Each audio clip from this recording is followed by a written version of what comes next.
Radhe Radhe friends. आज मैं आपके लिए लेकर आई हूँ सकट चौथ के व्रत की कथा। सकट चौथ व्रत की बहुत बहुत शुभकामनाएं। एक गांव में एक बुढ़िया माई और उसका बेटा रहता था। वो बहुत गरीब थे। बुढ़िया माई का बेटा गांव के पशु चरा कर लाता था। गांव के गऊ भैंसों को चराने सुबह निकल जाता और शाम को आता था। जो पैसे मिलते थे उन्हीं से उनका गुजारा चलता था। एक दिन जब बुढ़िया माई का बेटा पशुओं को चराने जंगल में जा रहा तो उसकी चाची ताइयों ने आकर उसे रोक लिया। उसकी चाची ताई बोली, बेटा तुम तो सारा दिन धूप में गौ भैंसों को चराते हो और तुम्हारी माँ पीछे से गट्टे करके खाती है, यानी कि पकवान बनाकर खाती है। अब लड़का बोला, ऐसे तो मैं यकीन नहीं करूंगा। जो ताई चाची बोली, कोई बात नहीं, आज तू अपने घर थोड़ा जल्दी चला जाना, तुमसे खुद देख लेना। अब लड़के ने सोचा, देखने में क्या बुराई है। उस दिन बुढ़िया का बेटा जल्दी घर आ गया और उस दिन सकट चौथ का व्रत था। बुढ़िया ने अपने बेटे के लिए सकट चौथ का व्रत किया था। तो बुढ़िया माई ने तिलकुट बना रही थी, मतलब तिल के लड्डू बना रही थी। अब लड़के ने सोचा कि मेरी चाची ताई तो सच कह रही थी, मैं तो सारा दिन धूप में पशुओं को चराता हूँ और माँ पकवान बना बना कर खाती है, मेरे लिए रखना तो दूर, मेरे को तो बताती भी नहीं। अब लड़का बोला, माँ मैं तो घर छोड़कर जाऊंगा। माँ बोली, बेटा क्या बात है, क्या बात हो गई? लड़का बोला, ना माँ, मैं तो सारा दिन मेहनत करूं और तुम पीछे से पकवान बनाकर खाती हो, ना मैं मेरे लिए रखे और ना ही मुझे कुछ बताया। अब बुढ़िया माई समझ गई कि भाई इसके तो कान भर दिए, ये नहीं मानेगा। अब बुढ़िया माई बोली, ठीक है बेटा, अगर तू घर छोड़कर जा रहा है तो ये तिल के दाने ले जा। मैंने तो सकट चौथ का व्रत किया था, तेरे लिए ही करती थी। अगर फिर भी तुझे यकीन नहीं है तो ये तिल के दाने ले जा। जहां पर भी तुझे मुसीबत आए, कष्ट आए, वहां पर ये तिल के दाने पूर कर बैठ जाना। अगर मैं तेरे लिए व्रत करती हूँ, मैं सतकी हूँ, तो मुसीबत टल जाएगी, नहीं तो मैं झूठी साबित होंगी। लड़का बोला, ठीक है। अब तिल के दाने लेकर घर से लड़का निकल गया, जंगल में पहुंच गया। अब जंगल में उसकी नजर पड़ी तो दो शेर सामने खड़े। उन्हें देखकर लड़का, बुढ़िया का बेटा, घबरा गया कि दो शेर खड़े हैं, ये तो मुझे खा जाएंगे। अब उसको बुढ़िया माई की बात याद आ गई। अब मुसीबत में तो माँ की याद आती ही है। अब बुढ़िया माई का बेटा वे थोड़े से तिल पूर कर बैठ गया और बोला, अगर मेरी माँ ने मेरे लिए व्रत किया है तो ये मुसीबत टल जाए। हे सकट चौथ माता, ये शेर गाय बन जाए। अब सकट चौथ माता की कृपा से दोनों शेर गाय बन गए और रास्ते से चले गए, क्योंकि उसकी माँ तो उसी के नाम का व्रत करती थी। अब आगे चला तो सांप फन ठाए खड़ा। अब वो फिर डर गया कि अब तो ये सांप मुझे डसेगा। अब उसने फिर तिल के दाने पूर कर बैठ गया और बोला, हे सकट चौथ माता, अगर मेरी माँ मेरे नाम का व्रत करती थी तो ये सांप रस्सी बन जाए, और वह बैठ गया। अब बुढ़िया माई तो उसके लिए ही व्रत करती थी, तो सांप भी रस्सी बन गया और वह वहां से निकल गया। अब थोड़ी दूर आगे गया तो एक बहुत बड़ी नदी बड़ी तूफान कर रही थी। अब लड़के ने सोचा कि आगे गया तो डूब कर मर जाऊंगा, अगर इस जंगल में रहा तो यहाँ के जानवर, सांप, ये सब मुझे खा जाएंगे, आज तो मेरा मरना तय है।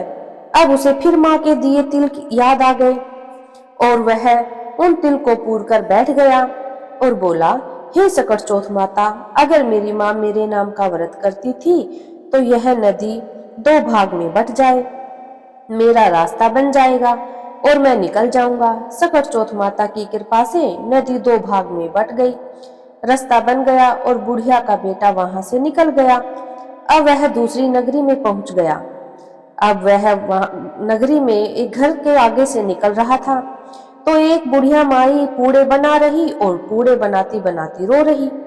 बुढ़िया का बेटा बोला, माई ये क्या बात, सुख भी और दुख भी एक साथ, पूड़े भी बनाए मतलब खुश है और रो रही मतलब बहुत दुख है, क्या बात है माई? बुढ़िया माई बोली, बेटा खुश तो यूं हूँ कि आज मेरे बेटे का आखिरी दिन है, उसे कुछ अच्छा सा बनाकर खिला दूं और दुख यूं हूं कि इस नगरी में हर छठे महीने आवा पकता है और आवे में हर घर से एक इंसान को चढ़ाया, उसमें आवे में बैठाया जाता है। आज मेरे बेटे का नंबर है। मेरे घर में एक ही बेटा है, अब मेरे और संतान नहीं है, तो आज मेरे बेटे का नंबर है और आज वो चला जाएगा। अब लड़का बोला, माई यूं कर ये पूड़े मुझे खिला दे, इसकी जगह मैं चला जाऊंगा। बुढ़िया बोली, बेटा पूड़े तू चाहे सारे खा ले, लेकिन कौन किसकी आई में जाता है। और बुढ़िया माई जोर जोर से रोने लगी। लड़का बोला, माई तुम ऐसा करना, पूड़े मुझे खिला दे, मैं बहुत भूखा हूँ, और जब सिपाही तुम्हारे लड़के को बुलाने आए तो मुझे जगा देना। अब ठीक है, बुढ़िया माई बोलकर उसको पूड़े खिला देती है। लड़का सो गया। थोड़ी देर बाद में राजा के सिपाही आए और बोले, लड़का को बुलाओ। अब बुढ़िया माई कभी बर्तन बजाए, कभी दरवाजा बजाए। अब बुढ़िया माई अब दूसरे के लाल को कैसे जगाए। लड़के की आंख खुल गई। बोला, बुढ़िया माई क्या बात है। बुढ़िया माई ने कहा कि राजा के सिपाही लेने आए हैं। बुढ़िया माई से लड़का बोला, ठीक है माई, तुम चिंता मत करो, मेरी माँ ने मेरे नाम के व्रत किए थे और मुझे कुछ नहीं होगा। और यह कहकर बुढ़िया का लड़का चला गया। अब जाकर लड़के को आवे में बिठा दिया। वह लड़का आवे में तिल पूर कर और हाथ जोड़कर बैठ गया। बोला, हे सकट चौथ माता, अगर मेरी माँ ने मेरे नाम का व्रत किया है तो मुझे कुछ नहीं होना चाहिए। अब आवा 6 महीने में पकता था और वह आवा 3 दिन में पक गया। वहां गली के कुछ बच्चे खेल रहे थे। किसी के पैर से कंकर लगकर आवे में लग गई। अब वो टन की आवाज आई तो सिपाही राजा के पास गए। बोले कि आवा तो पक गया। राजा बोला कि आवा तो 6 महीने में पकता है, ये इतनी जल्दी कैसे पक गया। राजा आकर आवे के पास बोला कि तू कौन है, भूत है, प्रेत है कि पिशाच है। लड़का बोला, ना मैं भूत हूँ, ना मैं पिशाच हूँ, मैं ना कोई जिन हूँ, मैं तो एक गरीब बुढ़िया माई का बेटा हूँ और बुढ़िया माई मेरे नाम का व्रत करती थी। और ऐसे ऐसे उसने अपनी सारी कहानी बता दी कि चाची ताई ने तो मुझे सिखा दिया, बहका दिया और मैं घर से निकल गया। राजा ने लड़के को आवे से निकाल लिया। लड़का सही सलामत, उसको तो आंच की तब भी न लगी। अब रानी इस बात को बहुत प्रसन्न हुई और बोली कि मैं तो मेरी कन्या की शादी इस लड़के से करूंगी। बड़ी धूमधाम से लड़की की कन्या की शादी कर दी गई। लड़का राजमहल में रहने लगा। एक दिन वह टहल रहा था तो आसमान में देखा तो बोला अपनी रानी से कि देखो, ये तो बादल मेरे गांव की तरफ से आ रहे हैं, लगता है बहुत भारी वर्षा हुई है। रानी बोली कि तुम्हारे गांव भी है। लड़का बोला, हाँ मेरे गांव भी है, मेरी माँ भी है। तो लड़की बोली, मुझे तो गांव जाना है। लड़का बोला, ठीक है, राजा से पूछ लेते हैं। राजा के पास गए। राजा बोला, बहुत अच्छी बात है, घर जवाई तो अलग बात होती है, अपने घर पर जाकर रहो। राजा ने लड़की को और अपने जवाई को खूब सारा धन देकर वहां से विदा कर दिया। अब आगे जाकर उस लड़के ने सिपाहियों को अपनी माँ के पास संदेशा देकर भेजा। सिपाही जाकर बोले कि बुढ़िया माई, आपका बेटा आया है। बुढ़िया माई अंधी हो चुकी थी बेटे के वियोग में रो रो कर। बुढ़िया माई बोली, गांव के तो हंसी मजाक उड़ाते हैं, चाची ताइयों ने तो सिखाकर उसे घर से निकाल दिया, अब तुम भी क्यों मजाक बना रहे हो। अब यह खबर सारे गांव में आग की तरह फैल गई कि बुढ़िया माई का बेटा बहू आए हैं। अब बुढ़िया माई को तो यकीन नहीं हो रहा कि पहले तो मेरे बेटे को सिखा बढ़ाकर घर से निकाल दिया, अब मेरा सब मजाक बना रहे हैं।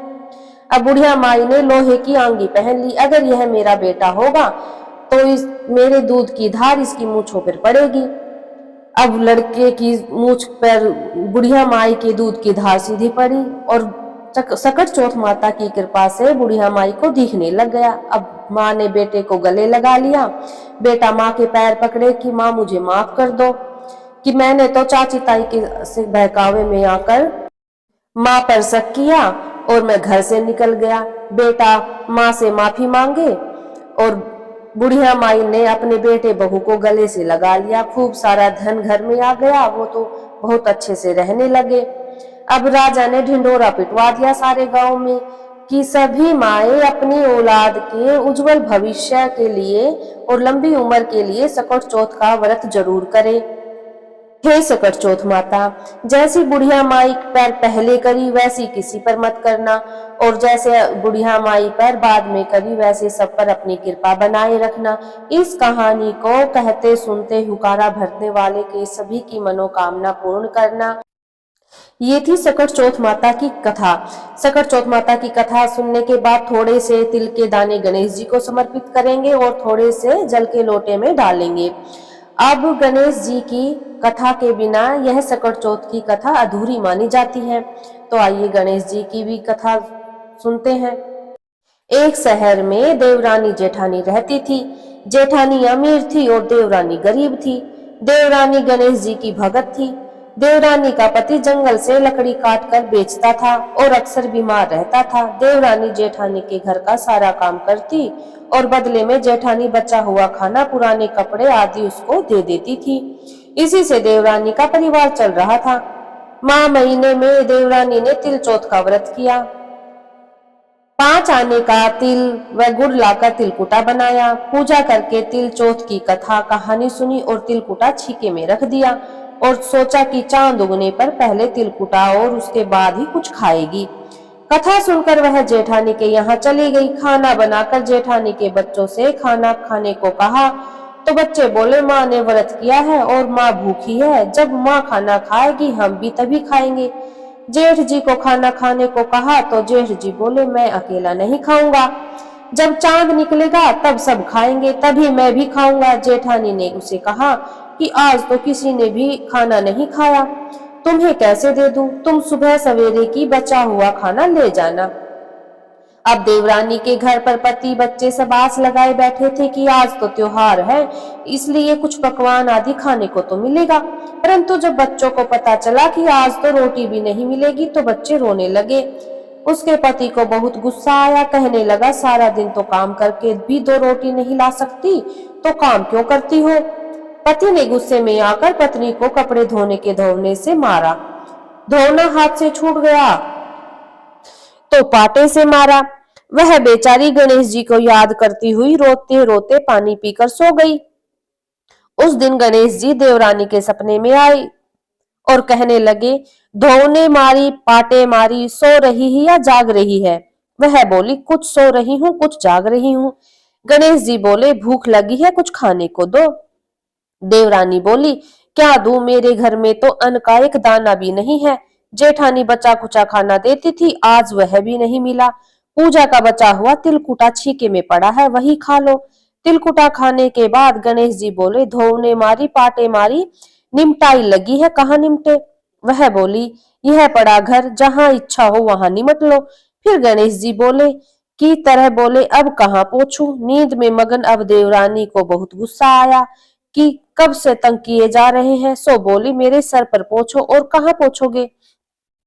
सुबह जब देवरानी उठी तो यह देखकर हैरान रह गई कि पूरा घर हीरे मोती और जगमगा रहा है। सिर पर जहां विनायक जी पोछनी करके गए थे वहां हीरे के टीके व बिंदी जगमगा रही थी।